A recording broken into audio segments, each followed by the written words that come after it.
Welcome to the Factent session. I'm Sharon Powers. I'm a creative director at Potato, who make Ninja Warrior, The Chase, Paddington 24/7. And I am here to talk to the brilliant Nav Raman. We both work together at Channel 4 as commissioning editors. And Nav, as well as doing a brilliant job there, has been an exec producer for many years and has now set up her own indie. So Nav sort of specialises now really in factual entertainment, I'd say, and is one of the most brilliant, most experienced people in that genre. But you had to start somewhere. Well, it's true. How did you get into telly, Nav? Well, it's odd. I didn't have any training in TV or media. I did a law degree and started training as a barrister before I decided I didn't want to do that. So my thought was I was going to try and do some legal journalism, go and make films about miscarriages of justice. And so I decided to leave the bar and get into telly. And then I replied to an ad for a researcher's job and got the job, which was basically researching a topical studio show. So not what I wanted to do, but I thought, oh, great experience. And, it's like Clive James was upstairs and Esther Ranson, you probably don't know who they are, was down the corridor. But it was sort of like, I felt like I was in the middle of working in TV. And I loved that. I loved the fact that I could find out stuff. It was a very privileged, job in the sense that you learned about stuff. You could just ring people up and ask them. I remember doing a program about schizophrenia or something, and and people are so generous with their time, and it was really stimulating. So I just thought, this is the job for me. I'm going to stay doing this, and I had a 3-month contract. So I was introduced to the lovely world of freelance really early. So after 3 months, I was like, now what am I going to do? And a job came up working on breakfast TV. So that was my first lesson, really. It's just like, best laid plans in TV. Sometimes you just got to go where the opportunity is and be open-minded. So, my mum and dad already weren't very thrilled that I'd left law school. And so when I told them I was working on breakfast TV and my main job was babysitting a python for Gloria Honeyford's interview, they were like, that's not impressive. But I loved working on breakfast TV, and you've worked in that genre as well, because it's live. So 1 minute you are, babysitting a python. Next minute I was talking to a politician, and then another time we were looking at sort of the whole debate around white families adopting black kids in care, because that just happened to be, a sort of a tabloid story at the time. And so what was really great was that you had to be quick-witted, you were very engaged in what was happening, and I think being a researcher, I don't know if you've found this, you got to do a bit of everything. So you got to research a story, and you got to pitch the story, and then if it was picked, it was really exciting. And you got to, we got to brief Gloria Honeyford in her dressing room, which was really exciting. Well, it is. My first researcher's job was on This Morning with Richard and Judy, if anyone's still heard of them, when it was up in Liverpool. And it's such a brilliant way to sort of get a grounding in television, because on a show like that, you have to be good at everything. You've got to do live. You've got to be a journalist. You've got to be able to do entertainment pieces and the like. And it's really good grounding, I think. It's a good, and it's a monster, isn't it? Because it's a daily show, so there's never enough stories, and so you're constantly energised, and so I thought that was a great learning curve, and I loved it. I loved live. There was something very exciting about that, and so from there I sort of ended up doing loads of different things, and because I'd left law school to do this, I always thought it was an adventure. Like, amazing, I don't have to go back to do that. What else can I do? So I had this attitude that I was just going to try a bit of everything. I even did a bit of presenting, that didn't last very long. But I had to go, and so I had that attitude, and I think that's a really good approach to have, because until you try something, you really don't know. And we were talking about this earlier, weren't you? I didn't think I wanted to, do breakfast TV, but actually it was an incredible experience. And so from there, I've done all sorts of things, from current affairs, which I still love, but I've still got quite a journalistic, way of thinking. And then so I did something like, a programme called Devil's Advocate with Dorcas Howe, the amazing Dorcas Howe. And that was a sort of formatted live topical show that I did at LWT ITV Studios, and that was very exciting. So, and actually it was set out like a courtroom, so I got to use a bit of my, my legal kind of prowess, and that was really great. And then from there, I've done Badass TV, which was, a music show with Ice-T, and I did Flavour, which was a sort of a hip-hop show for Channel 4. And so I think although I was having great fun, I worked for sort of the Asian entertainment program called Network East for a bit, which is incredible. So I got to go to India for 4 weeks and just do lots of small films that I got to decide what they were, and it was great. And it was a bit of a baptism of fire because I'd never been to India before, and I thought, oh, I'm Indian, it's going to be easy. And I swear to God, I cried on Thursday. I was like, surely I don't come from here, it's awful. Yeah, there's lots of tears when you work in TV. It was really difficult, but that was fun. And but I think, so when I started going for jobs though, I think my CV confused people because they were like, but what do you want to do? You've done current affairs, you've done that. And I really resisted that because I'm thinking, well, I like the news and I like hip hop. So, because people are multifaceted, and I didn't really want to be pigeonholed. And then, sort of, we've got this genre now called Fact-Ent, and suddenly my CV was perfect because it was a mashing up of genres. It was having, factual kind of nous and sort of understanding, but having the flair of entertainment, and making things fun to watch. So I sort of naturally kind of consolidated all the little things that I'd been doing, having fun along the way.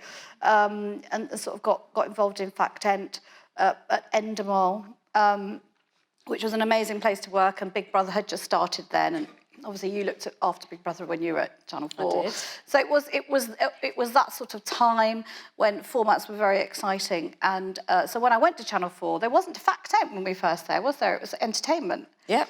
So I went there as an entertainment commissioner because it was very much you're either factual or you're in entertainment. You got to choose, and I think people like us that didn't choose ended up, in this place, and it was as if we knew all along that was gonna happen. Can you explain for people who might not know exactly what a commissioning editor is, and what's the difference between that and being an executive producer? Yeah. So basically, you have broadcasters, you have platforms that put on content, and then you have producers who make the content. And so that's an exciting, sometimes difficult relationship. And the people on the platforms are charged with deciding what they want to put on, what their strategy is, what they're looking for, and the producers will be pitching and developing ideas. And so I've done a bit of both. When you're a commissioner, you've basically asking people to think about your channel, your platform, and bring you ideas. And together, often with them, the best ideas, I think, it's rare, I think, in a format that somebody will bring you something and go, right, I'll have 10 of those. It doesn't work like that. But, when somebody comes with something and then you add something, you have a bit of a dialogue and a collaboration, and you commission it. So the channel pays the money for the format or the programme that you've pitched them, and you go off and make it, and the channel will have the privilege of showing it. And now, as a producer, you own the content, which is a good thing. So that's how it works. So, shall we have a look at a clip from a show that Nav exec produced? This is Joe Malone's High Street Dreams, which played on BBC One at 9 o'clock back in 2010. Jo Malone is one of the UK's most successful businesswomen.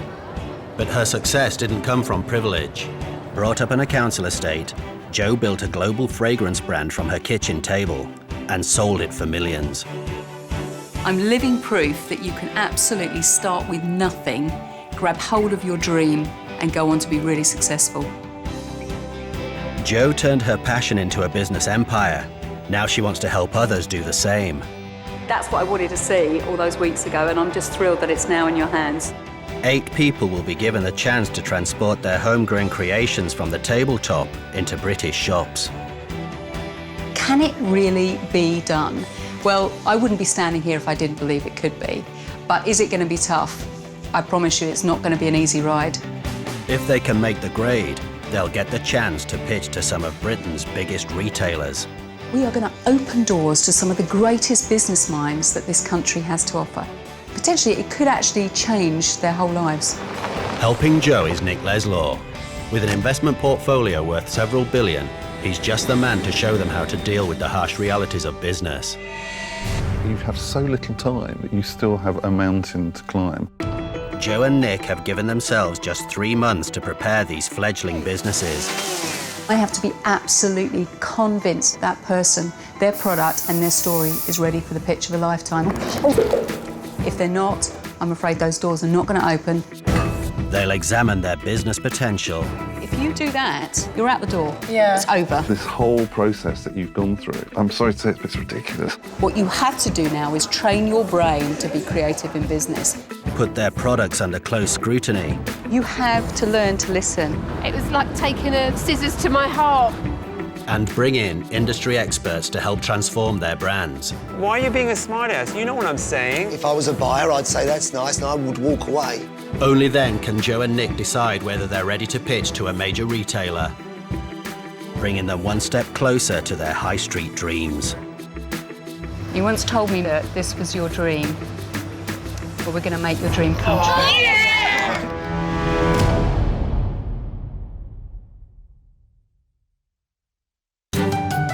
Tonight on High Street Dreams, Joe and Nick tackle the toughest market of all, food and drink. It's an industry worth around £70 billion a year. Joe launched a nationwide search for the next big thing in food and drink. Hundreds applied. We have chili ice cream, chili sauce, chili chutney, and not forgetting chili beer. Our product is homemade cider. This is my black-eyed beans and sweet potato pie. Well, I think I specialise in the quirkier side of baking. We think that this taste doesn't exist in the market yet. The brand is Yumbury at the moment, although we're changing the name soon. We'll talk about that some other time. I'm stuck as to how to actually now take the next step and get into those buyer meetings and get them to take me seriously.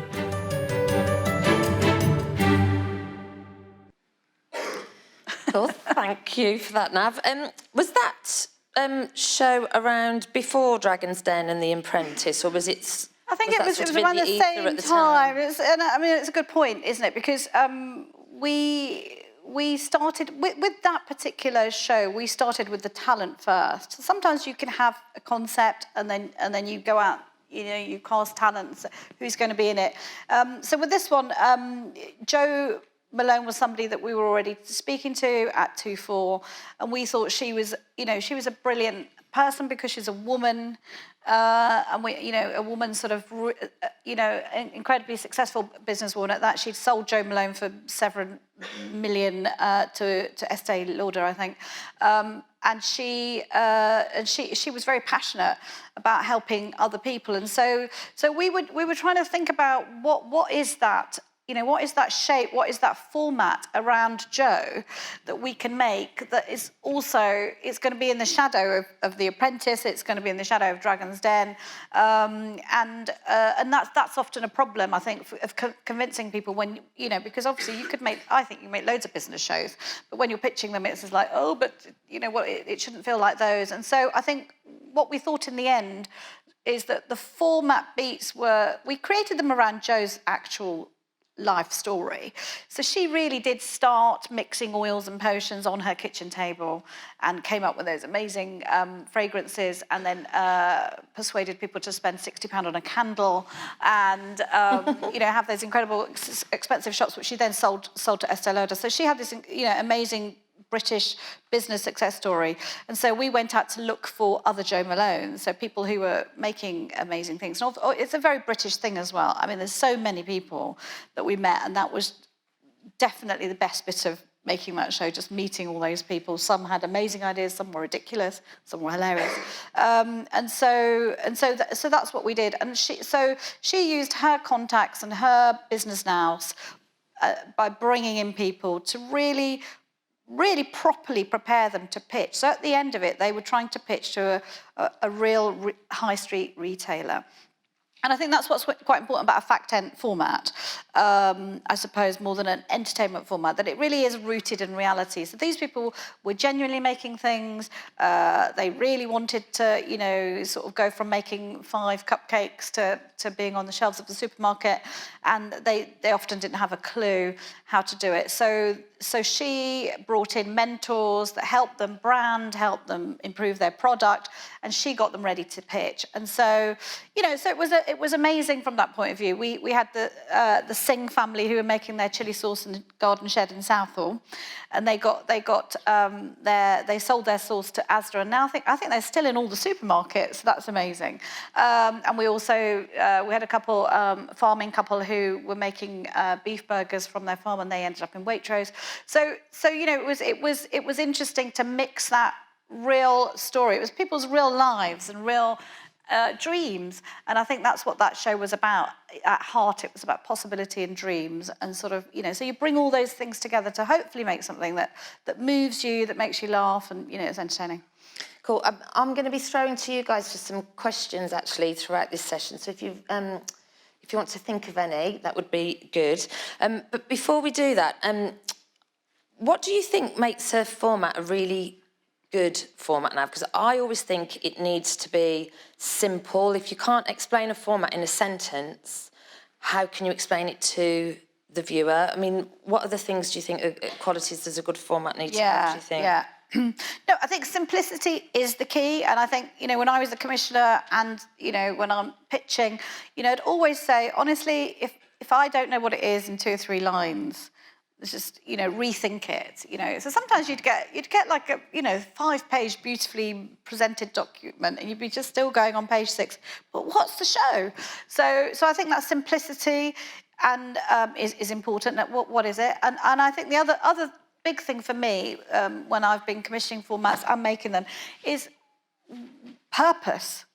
It's like, what's the point? So you'll get people saying, oh, we'll put people in a house and then we'll do this and we'll do that. And you go, why? Just because you can do it with TV cameras doesn't mean to say you should necessarily do it, right? So I think purpose and point is key. And that could be you're trying to answer a question. You know, I commissioned something called The Unteachables when I was at Channel 4, and that was really tapping into lots of kids being excluded and not really doing very well in the state education system. And my question was, is there such thing as an unteachable kid? Well, no. And so we sort of constructed a series around that, which I thought was really moving and important. And then, you know, I think Brat Camp was interesting because actually it really tapped into that sort of disconnect that seems to happen between teenagers and parents, and everybody kind of related to that. And actually it was a real camp that existed. We didn't create it. And I think what's interesting about that format is it's a very light format. I'd say it's like a formatted documentary because the intervention was at the beginning. We sent British kids out there, but the rest of it was observational. So, you know, so that felt real. And I think that's really important. I think viewers don't want to see the producer's hand all over it. You know, I think because everyone's savvy now, everyone understands how these things work. So I think that sort of authenticity, purpose, and, like, say, simplicity. But also, I don't think there is a magic formula, because if there was, Nav and I wouldn't be here. We'd be on our yachts, wouldn't we? In Saint-Tropez. So, you know, I mean, I've just come from the world of Bake Off, and obviously, which is a huge hit, but that was touted around for years, and no one would commission it. You just can't tell, really. You've just got it's not to a science, feeling. is it? It's definitely an art, and I think it's about timing, isn't it? So sometimes the timing can be right. Sometimes it's your connection with the person that you're pitching it to. You know, sometimes it's luck. You know, it's a lot of that. It's like, you know, it's like I've got things commissioned when actually they've just got slots to fill. It's like, actually, we've just got these slots to fill and we don't know what to do. OK, then we'll have a go. And so suddenly the commissioner becomes a little bit more like, oh, we'll have a go. Yeah. But if you're competing for, you know, not many slots, then they make you jump through more hoops. And, but if you really, you know, believe in something, you have to really, you know, you really have to kind of be a bit thick-skinned. Be very thick-skinned. Does anyone else have any questions for Nav at this moment? Hi. Yeah, sure. Oh, hi. Hi. Hi. Obviously, with the current climate of TV and how it's changing so much, do you ever find difficulty in the process of making a TV show and, you know, having the ideas? As I said, TV is changing so much. Do you ever find difficulty in that? What, in coming up with ideas, you mean? Yeah. in coming up with ideas? No more difficult, I think, than it's ever been. It's just that it is changing. It's changing in terms of form and the way that we consume it, definitely. So I think what you have to do is you have to be nimble and you have to be, you know, you have to kind of be plugged in to what's happening in the world. So I'd always say, well, I'm a bit of a TV nerd, so I'd probably tell you every format that's been made in the last 15 years. But I think watch TV, watch it, because the number of people that I would work with that didn't watch TV, and that's the most annoying thing to do in an interview, is not to watch TV. So I think that's quite important, and just be really plugged into what's happening, you know, out there, and then you think, how can I sort of translate that into a TV show, and that's where the creativity comes in, because what I'll think is it'll be very different to what you think. You know what I mean? And that's why I think also having a development team to develop ideas is really great, because some people are very good at one bit of it, somebody's very good at talent, and you know, and it sort of comes together like that. But I think the landscape's changed, but I think content is still the same, in the sense it's got to be exciting, it's got to be relevant, it's got to speak to people. But you're absolutely right in that we need to be aware that people, you know, younger sort of audience are not really watching TV as much, or they're watching it as while they're watching a second screen. They want to tweet and they want to be more engaged in the output. And I think Love Island did that really well, didn't they? Really tapped into that, and people felt that it was their show. And I think there's no such thing as an original idea anymore. Everything's been done before. So if you watch Would I Lie to You, there was a show many years ago, Ask Your Mum and Dad, called Call My Bluff. And, you know, so the X Factor or Britain's Got Talent is Opportunity Knocks. Opportunity Knocks. I mean, talent shows are not new, are they? But what is new? It might be the tone, the celebrity got judges. A modern spin. It's got the modern spin. And we were talking about sort of Towie and Made in Chelsea. You know, they're brilliant, but there's actually a programme called The Hills, which was a sort of constructed reality show in America. So we kind of borrowed from that. But they're also the sort of modern iteration of docusoaps, when you just like turn up somewhere, whether it's an airport, somebody's house, hospital, and you just stick the cameras there. And then what the construction has done is kind of make it faster. You get your hits quicker, you produce it more, but the viewer's aware of it, so we're not lying. It's like this is constructed, and you know, and so that's a new spin on it, and it's, you know, it's been popular, hasn't it? Talking of popular, see what I did there? Let's have a look at another clip from Nav's back catalogue. So this is Child Genius, which is made by Wall to Wall, and it's currently filming its 6th series now, and Nav commissioned this back in the day. Rahul, you have 9 points. You are 1 correct answer away from becoming this year's Child Genius. Ronan, you have 3 points. You are 7 correct answers away from one of the greatest comebacks in history. So, fingers on buzzers. Calculate the following. Multiply 20 by 7. Subtract 16. Multiply by 6. Divide by 8. And finally, add 18. Ronan. Is it 111? Is the correct answer.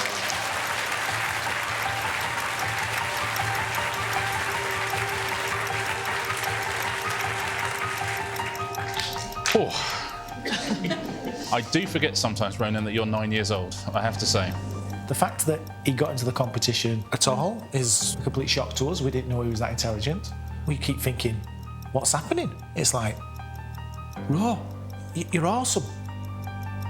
What is the freezing point of water in Rahul? 0 degrees? Incorrect. I can give you the whole question, Ronan. What is the freezing point of water in degrees Kelvin? -10 degrees Kelvin? It's 273. Rahul still just one correct answer away from being crowned Child Genius. Fingers on buzzers. We've raised this little boy from a baby and he's doing so many good things. And I'm boasting about him, but hey, why not? It's amazing, you know, and to call him my son, it's just the best feeling. Of which artistic brotherhood were William Holman Hunt and John Everett Rahul? Pre-Raphaelite Brotherhood. Pre-Raphaelite Brotherhood is the correct answer. Rahul, you are Child Genius.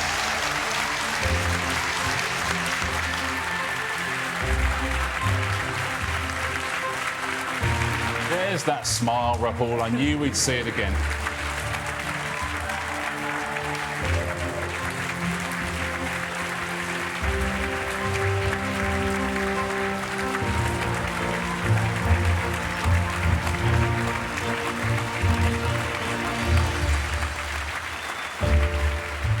And our first trophy goes to the 9-year-old runner-up. Ladies and gentlemen, a huge round of applause for Ronan.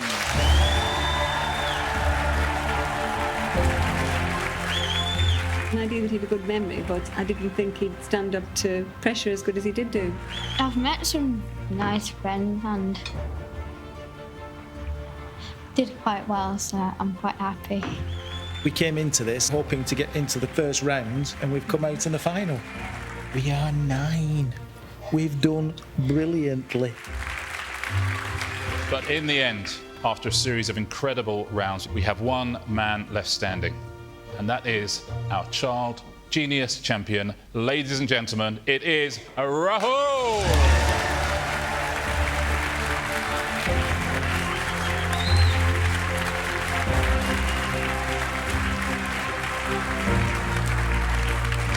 I'm extremely delighted to win. Also, well done to Ronan and all the other competitors, and thank you.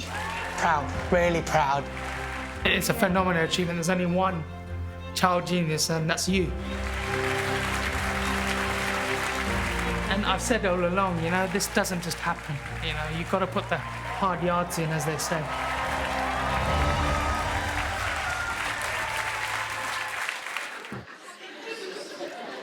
It's a brilliant series, isn't it? Nav, how did that come about?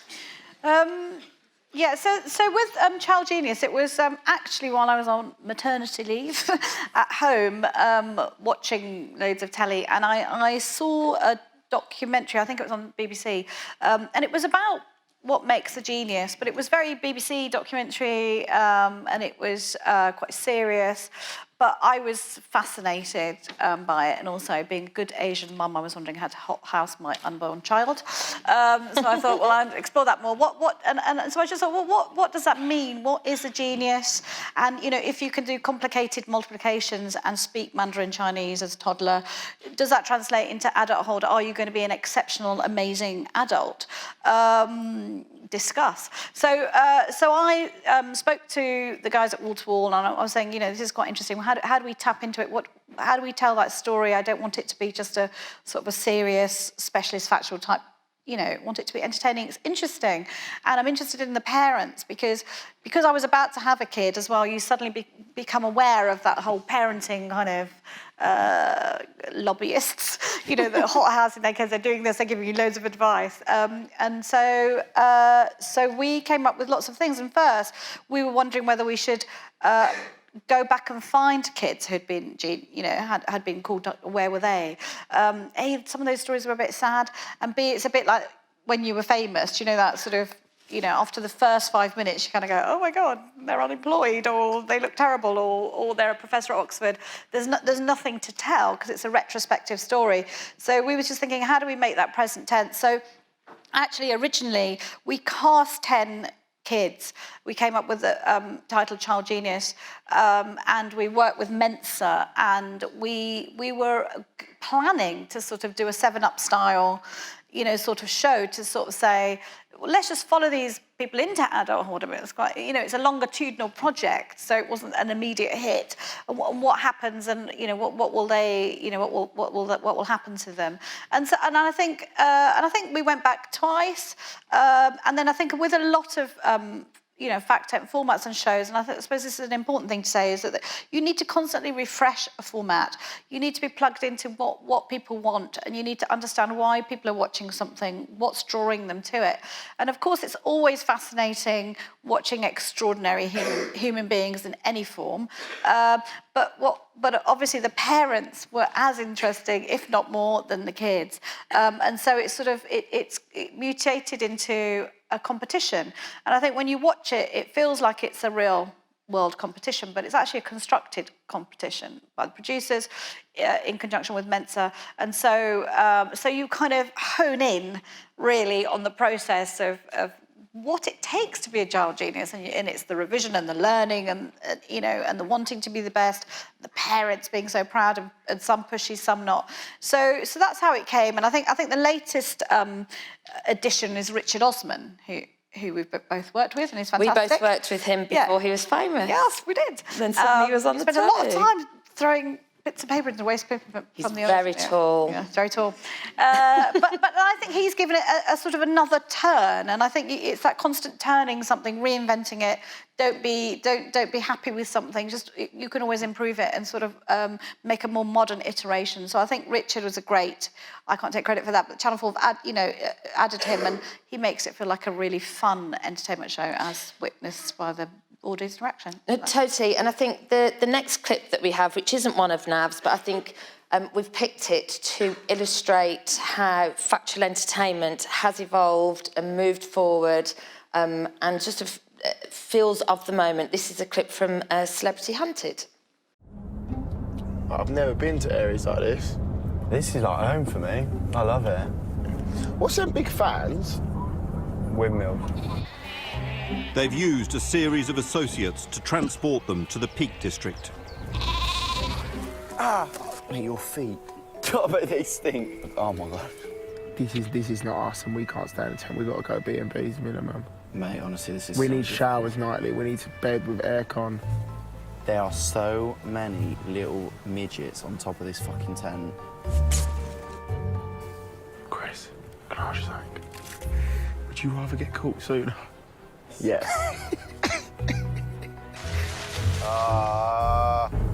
This is fucking brutal. Better than camping, isn't it? Oh, mate. It's alive, this is.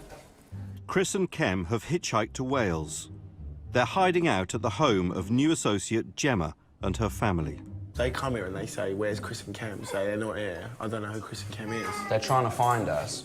Who's Chris and Kem? Exactly, good answer. Great answer. Good answer. What a life, eh? Life as a refugee. It's not a refugee, is it? What are we called? I forgot what they call us. What do they call us when we're on the run? They're the hunters and we're the...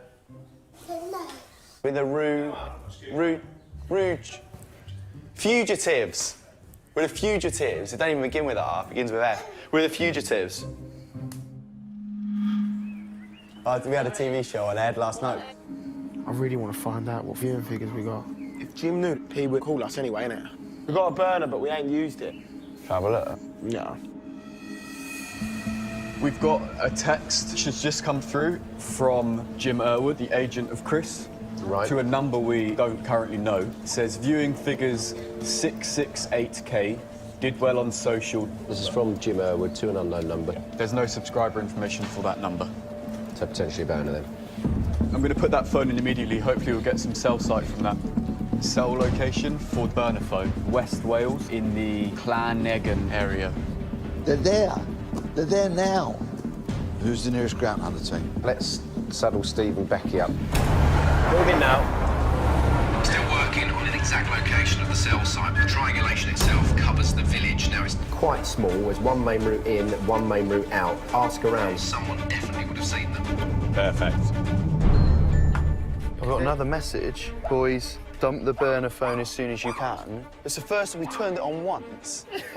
Get rid. He said dump the burner phone. Shall I just dash this? Mate, let's break it here. Let me break it. Go on. Yeah, let's have a go. Let's have a go. No, steady. Don't break yourself. Fuck. Oh my God, it is a burner phone for a reason. We've got to burn it. The location at the burner phone is pretty much where you are currently. Right, see if there's anywhere we can get out on foot. I knew they'd be onto Jim's burner. What an idiot. Why did he text us?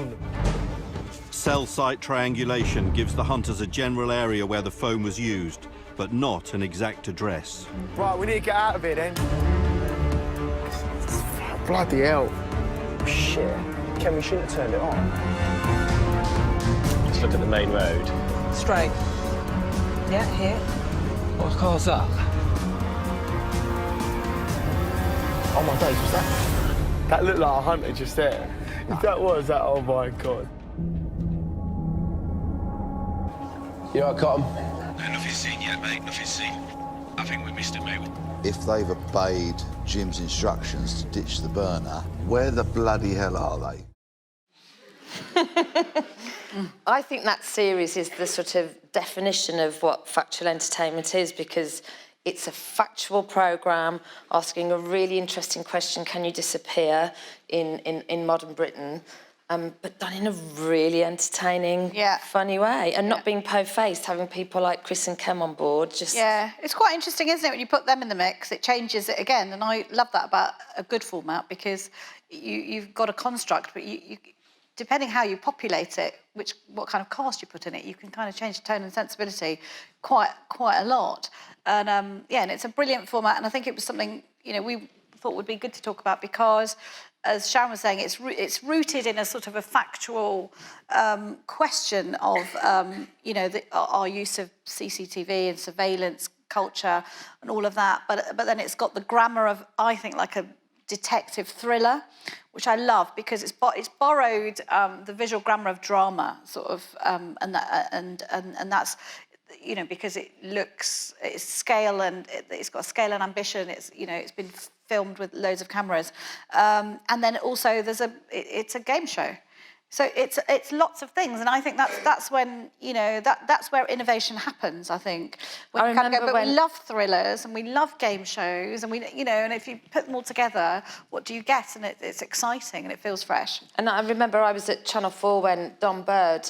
I wasn't actually working there. I was there for a meeting, but he was passing through. Yes, borrowing their loo, and Don had just commissioned Hunted, and he said, I've got this new idea, it's really brilliant, it's on this massive scale, but I have absolutely no idea how we're going to make it.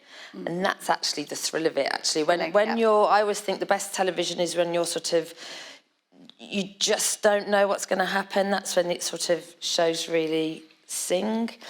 Does anyone have any more questions for Nav? Hi. Should we get the mic? Hi. Hi. In a world where you've got so many TV shows that can be related back to another similar TV show, do you ever have an idea that you're so passionate about, but your bosses, they're not really sort of feeling that idea? Have you ever gone to an extent where you've really got to push forward to make something because you're determined that is going to change viewings, it's going to change people's lives? Is that a difficult process? It's a challenging process, and it's a frustrating process, but then it's also an amazing process when you kind of you get past tipping point and you're successful. But as we were saying earlier, you do have to be quite determined, you have to be a bit thick-skinned, you have to keep pushing something. I think if you believe in something, I've just started in India. We're very small and very poor, so we can't sort of pitch loads of ideas, but I think that's quite a good thing. We've got a few things that we really, really, really want to make, because you really have to believe it, that it's going to be great, I think. And, so there's lots of different ways of persuading people to do that. And you do get a lot of resistance, because I think in a more fragmented market, there's more competition in a weird way that often makes commissioners and the people who are the gatekeepers of these things, but can make them more risk averse. Rather than the opposite. It's like, you could have the view that we've got to really cut through and we've got to try some stuff, and some of it's not going to work, but, that's what we've got to do. Or you can kind of go, we just have a bit more of what we know, because that works. And actually, in a way, that's not the right thing to do, because you don't get something like that with that sort of process. So I think it takes a bit of conviction, it takes a bit of bravery and a bit of tenacity, really, to push something if you really believe in it. Brilliant, thank you. Any other questions? Should we go to the back and not just hog the front? Hi, Nav. How are you? Hi, good. Let's say that you have an idea for a TV show, fictional or factual, and how do you go around finding a commissioner to fund it and put a team together to execute it? Bearing in mind that some broadcasting companies only broadcast and do not commission. Okay, so I think if you have an idea that you believe in, it might be just something that's a sort of a seed of an idea, which is okay. Nobody has a fully formed wakes up with a fully formatted idea, I don't think. So you can just think, oh, there's something in this. What do I do? So I think the first thing is for you to understand what it is, which goes back to the simplicity thing that we were talking about. You know, can you get somebody enthused, excited? Can you get them to understand it quite quickly? So I think, you know, so you might have, sometimes when you do development, you have like that much stuff, don't you? Piles and piles of paper and cuttings and then somehow you have to distill it. What is it, you know? And it can be many things until you get to the what is it. So I think that's sort of the beginning of the development process, and that can go on for ages. You can kind of refine and add things, and hopefully you do that with a broadcaster. So I think you need to sort of watch TV and be aware of those platforms. And actually, there's many content platforms right now that you can make content for. You know, ranging from YouTube to you know, some of the other many platforms that exist, to the sort of, you know, the OTTs like Netflix, Amazon, and then obviously our terrestrials and digitals. So there's a lot of platforms. So you need to think about who you're making it for, who's going to watch it, which channel makes those kind of shows. Not exactly like that, because you don't want to be doing something they already do. But does the tone and sensibility and the attitude of your idea, does it chime with a particular, you know, channel? So you might want to go to Nat Geo because it's a big wildlife specialist factual thing. You might want to go to BBC Three because it's a young thing. You know, Channel 4. You know, it likes to push boundaries, I think we'd sort of say, and it is prepared to take a risk and be edgy. The BBC might, you know, it might be a sort of a big blue chip series. So I think you need to think about, you have to do the work on that. Where would this idea sit? Because you want to be able to go, you know, you do this kind of show and you really need this on your channel because it's going to add to what you're trying to do.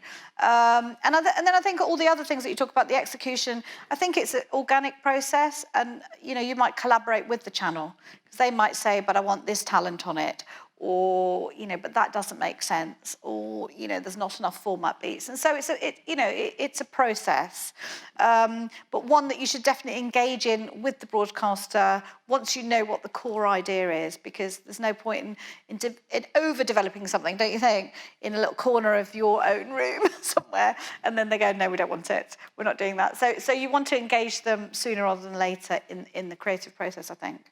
And I think just watch loads of television, and that way as well you can learn what defines each channel. So a show that you would pitch to ITV isn't one that you're going to pitch to BBC One. So, you know, it's just sort of learning to identify what the differences between all the channels are. Should we take another question before we move on? Hello, at the back in the middle.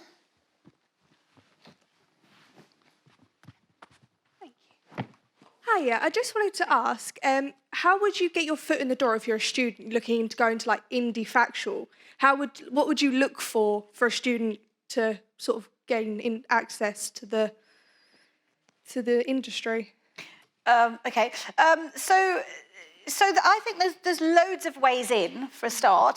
It's not like if you're going to be a doctor or a lawyer, it's like you do this and then you do your apprenticeship. Blah, blah, blah. There's no kind of clear path, which is good and bad. And so, you know, so there's work placements I think are always great, where you go and spend a couple of weeks in a place. And I think it's a mutual thing. You might not like them, you know, it's as much for you to see if they're right for you, you know, not just to try and fit in anywhere. So I think it's really important to have a voice and have an attitude and go, yeah, where do I fit in, you know, and be confident about that. And so it's about connections. I think it's about connecting with somebody who gets where you're coming from. And so, you know, so if you can do that, that is a good idea. I mean, lots of indies and lots of broadcasters have talent managers. They're always good to meet if you can. I think, the other thing is, you know, what the programs that you love, go to the credits and see who's made them and email them. You know, but I think whenever you email or approach somebody, bring something to the party. That's what I would say. If somebody goes, "Hi, I'd love to meet you for a coffee," you kind of go, "Oh, that's not really exciting." But if it's, "I've made this film," or "I've got this great idea," or "I'd really like to do this," you know, it's the beginning of a conversation. So I think that's quite important. I'm always happy to meet people because great ideas come from everywhere. You know, it doesn't matter whether you've been in telly for 20 years or 20 minutes. It's like an idea is an idea. And it's actually finding people that nurture that and build on that with you. So if I missed anything out, Sharon probably have. Well, I worked for free for a year before I got a paid job in television. I funded myself by working in Pizza Express in the evening.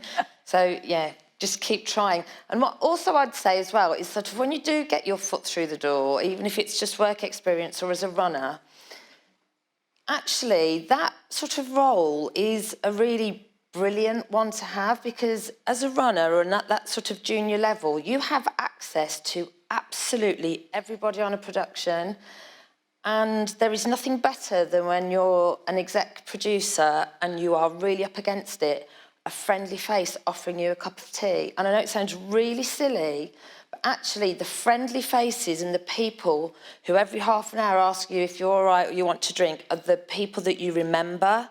And that's actually how you sort of do make your mark. And you might not think you're doing much, but blimey, I tell you what, the people who have been there and aren't moaning and are helpful and offering are the people that stick in your brain and you think, right. They become part of a team, don't they? Because you know there's that saying, dress for the job you want. So I think if you've got a runner's job or a placement or something, just be the team, be part of the team, and you know don't sit in a corner waiting for some, you know, whatever. See what you can do as if you're working there, work there as part of the team. And I think, you know, if you'll get noticed, and people are always looking for, you know, enthusiastic, talented people.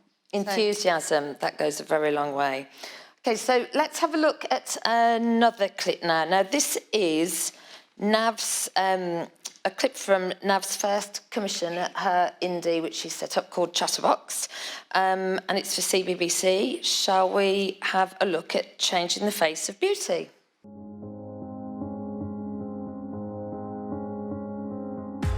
I want to become a model just to show you can look pretty and you can do everything that the role models do, even though you've got vitiligo or even though you've got a condition. Just because I have vitiligo, it doesn't change who I am. Today, I'm doing some test shots at a modelling agency to see if I can get on their books.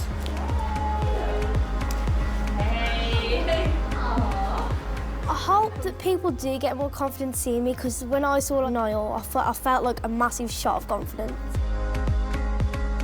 Let this one rest, so your foot comes and rests on here. You have to look as natural as you can. On your back, you've got quite a lot of vitiligo, haven't you? Yeah, is that right? Wow, what a start. I want people to know I'm not just comfortable in my skin, I'm proud of it. These are my favourites. Yeah. I think you look beautiful, don't you? Yeah? I loved it, and looking back at the photos, I was surprised how beautiful I looked. Maybe one day I will be on the cover of a magazine. Well done. Nice to meet you. Bye. Safe journey back. See you. I recently saw a viral video online which has motivated me to make my own version. I've realised I am beautiful and I want to show all my friends that too. And hopefully I can make a mini film. I want to try something, it might be a little bit weird, but I need grace first. I just wanted to bring you upstairs to tell you that you're beautiful. Oh, so cute. I just want to say I think you're beautiful. Thank you. I just want you to know that you are beautiful. I think you're beautiful. Thank you. I don't know what to say, it's like... No one really gives you compliments, like, now, to be honest, like, so it's a bit funny to hear something like that. I don't think I've heard anyone like say anything that nice to me before. I've never heard that like from my friends before. No, friends never say it, so thank you. It actually like means a lot to me as like a person. I haven't really like had the confidence before, like from someone actually telling me that. So thank you. It's okay. I did that because I thought that you should all know that like you're all beautiful and I love you like loads and loads. Oh, we love you too. Thanks. There's so much pressure to look like the models we see in the media, but the world would be a very boring place if we all looked the same. Models like Rafi, Lois and Niall are beginning to change the face of beauty, but telling your friends they're beautiful can make a big difference too. Congratulations, Nav. So, as I said, that's your first commission in your indie. Yeah. So, tell me, what is it like to sort of set up on your own? It's hard. So I think it's scary and exciting in equal measure. Why did I do it? I don't know. Every day I go, why did I do it? But I think I just wanted to still be excited about TV. You know, I've been an exec producer for a long time. I've been a commissioner at Channel 4 and at CBBC, which I loved. And I thought it was a really interesting place, actually, because I think there's a bit more openness about the stories that people tell and about diversity, which, you know, I'm very passionate about. And one of the things I wanted to do when we started this indie was to really give voice to new perspectives and new people, because I think, you know, we have been in danger of being a bit homogenous and a bit stale and a bit boring. And so what I loved about making this as a sort of a strand on CBBC called My Life, and it's really authored by the kids. So I'm a big fan of unmediated films and unmediated stories, because for so long, you know, I think if you're disabled or if you're Asian, you're black, or, you know, whatever, people tell your story for you. And so that's what we wanted to do, and we wanted to look at that sort of that area, but it was very sweet to do it through their, you know, their worldview and their perspective, and you know, to let them author it. And I really like sort of working in that area with that age group. So we've got another commission which we're making, which is about kids leaving care. And it's really heartbreaking and moving and life affirming. And again, we've got two young men who have just turned 18, and I think, you know, you leave the care system but you don't have any of the safety net of family and friends, and it's a sort of a coming of age film, and it's their experiences which are harrowing but also you know, sort of inspiring. So we're just in the edit with that. So I think, you know, we wanted to sort of make stuff that felt fresh and different and brought different people to screen. And obviously we are doing formats as well, but those, as we know, take a long time. So we've got some formats in development too. But the key thing, I think, is that we wanted to create a company that feels different. So I've done it with my partner, Ali Quirk, and we are really unapologetically female-led production company.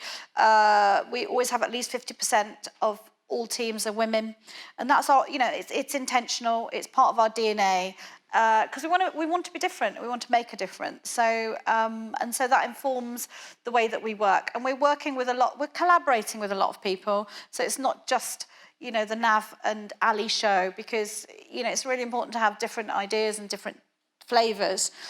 So we're sort of working with new talent, new voices, new directors to you know, because I think that's where the new exciting stuff will come. And how important do you think diversity is on screen as well as off? I personally think that diversity is the most important conversation in our culture right now.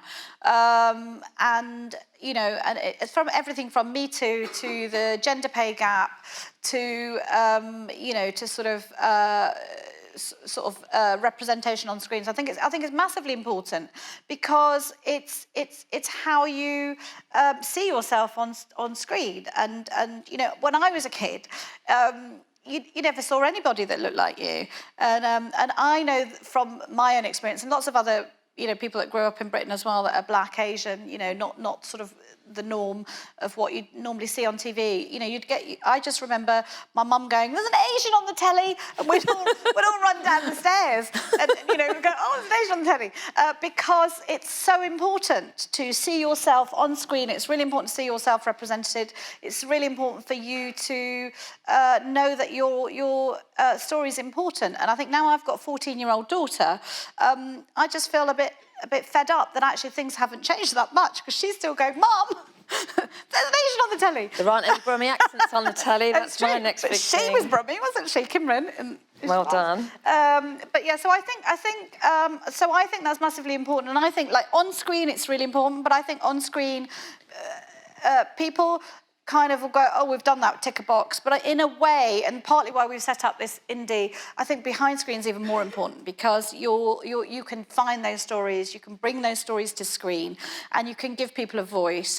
So I hope that having, you know, the experience and you know the sort of track record that I've got in history that in TV, I can use that to sort of sort of find and nurture new talent and new stories. So I think it's massively important. You know, I was watching I think it was a TED Talk with Chimamanda Adichie, who talks about the single story. You know, she's an amazing Nigerian writer, but she was saying in Nigeria, the books that she read were, you know, white kids, blonde hair, blue eyes, playing in the snow and celebrating Easter. So she started writing those stories too.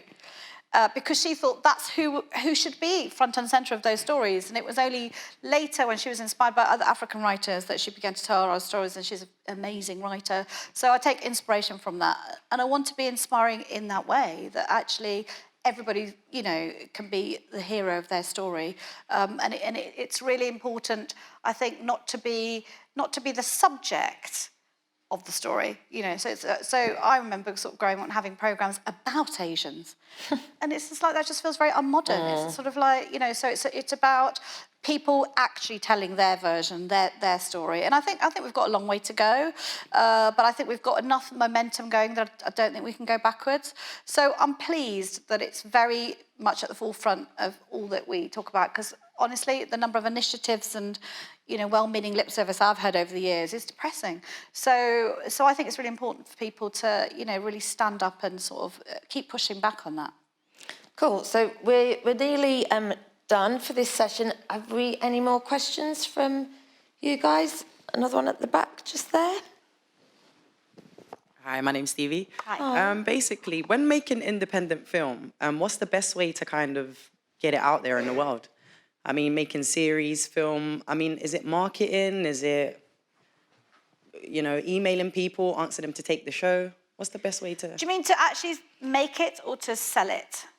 Yeah, because this is where I'm a bit confused. I mean, we're making film at the moment. Yeah, great. It's like you're sitting there with a bag of film. What happens next? And we're just moving on to film after film. But it's like, what is the correct avenue to take? Yeah. Well, firstly, I don't think there's a correct avenue. I think at the moment, I think what is great actually is that you know, more and more people are making content. It's easier to make content. It's easier to publish content. You know, I did a session at Edinburgh last year, the year before, and I did it with sort of 2 or 3 YouTube stars, and it was incredible.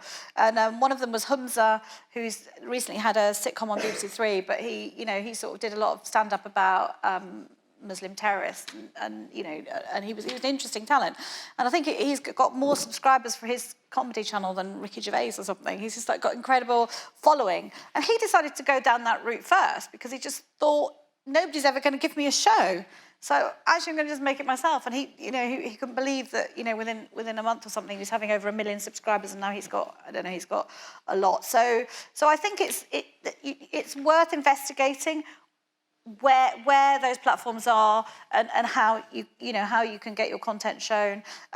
Is it for a TV channel? I mean, if it's for a TV channel, there's a process, isn't there? It's just like you find the channel that's going to work for you in terms of tone and sensibility. You find a commissioning editor, and you send in something, you start a process, you start a discussion. I mean, it's amazing that you've made films and they're sitting in a drawer somewhere. You know, so you've got something, you've got content to show people, to have a discussion. You know, there's also festivals, aren't there, that you can, you know, that you can sort of put films on. There's all sorts of different places. So I think it takes a bit of just sort of researching and seeing where your films can go. But what, are you funding them yourself? Yeah, that's another thing as well. Yeah. So that's crazy. Yeah, yeah. So I don't know, look for grants. You know, I mean, Women in Film and TV is a really great place, isn't it? So there will be organisations. Have a look for grants because you know, you shouldn't be funding it all yourself. There'll be people with money, and look for those platforms that are sort of buying. I mean, you know, Facebook's commissioning now, isn't it? There's more and more people are going into buying content. So you have to think about who does your content chime with. And YouTube is a brilliant place to go as well. Yeah, I mean, you could just go on YouTube and do it yourself. Thank you. So I think it's time to wrap, Nav. So before we do finish, Nav, what would be your tip to everyone here if they wanted to follow in your footsteps? I think really for me it's to have a passion.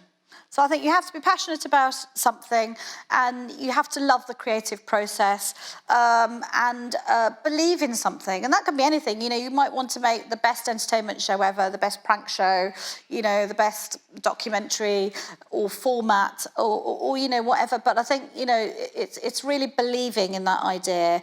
And I always feel like still feel really cross if somebody doesn't buy my idea. I'm like, you really need it on your channel. so I think that kind of, you know, that kind of belief and conviction in your idea. If you don't love it, it's hard to make somebody else love it. So that's really important. And I think watch loads of TV, as Sharon was saying, because it's really interesting and important to understand the landscape of TV because it's ever changing. It's just like a massively fast changing place at the moment, which is exciting, and look at different ways of getting experience. Because I think really being immersing yourself in a place is really important. First time I ever went to a gallery in a studio was so exciting. So just sort of seeing the process of TV is really important. So I think work experience, workplace, and you know, doing a running job is just get out there. Really, don't hide behind your screen and in your bedroom. Cool, well, that's all we've got time for. Thank you, Nav, you've been brilliant, and thank you all for coming.